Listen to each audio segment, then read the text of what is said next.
Et mardi, les parties à la 5e conférence ministérielle du Forum de coopération économique et commerciale entre la Chine et les pays lusophones ont signé un plan d'action pour la coopération économique et un mémorandum sur la promotion de la coopération dans les capacités de production. Macao est le témoin d'un nouveau départ dans la coopération entre la Chine et les pays lusophones. Les objectifs et priorités de la coopération pour les 3 prochaines années ont été détaillés. Des coopérations plus larges sont attendues de tous les pays qui représentent 1/5 de la population mondiale et de la production économique globale.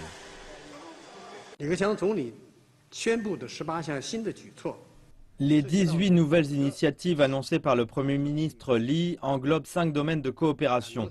La coopération dans les capacités de production, la coopération dans le développement, la coopération culturelle, la coopération maritime et la coopération sur la plateforme de Macao. Il est dit que ces initiatives ont atteint une envergure sans précédent dans l'histoire de la conférence. La Chine est devenue le partenaire à l'exportation le plus dynamique des pays lusophones. L'an dernier, le volume commercial de la Chine avec ces pays a atteint les 100 milliards de dollars. Et la Chine offre une aide au développement conséquente. Elle inclut quelques 600 millions de dollars d'aide et de prêts préférentiels, 200 employés médicaux, 2000 formations et 2500 bourses gouvernementales. Macao sert de lien entre la Chine et les pays lusophones. 推动澳门建设中国语普语国家。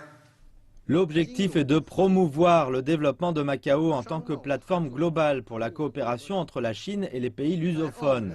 Ceci sera fait en prenant une série de mesures, telles que la création d'une association commune d'entrepreneurs de Chine et des pays lusophones, un centre de formation pour les talents bilingues, un centre d'échange culturel et un centre jeunesse d'échange dans l'innovation.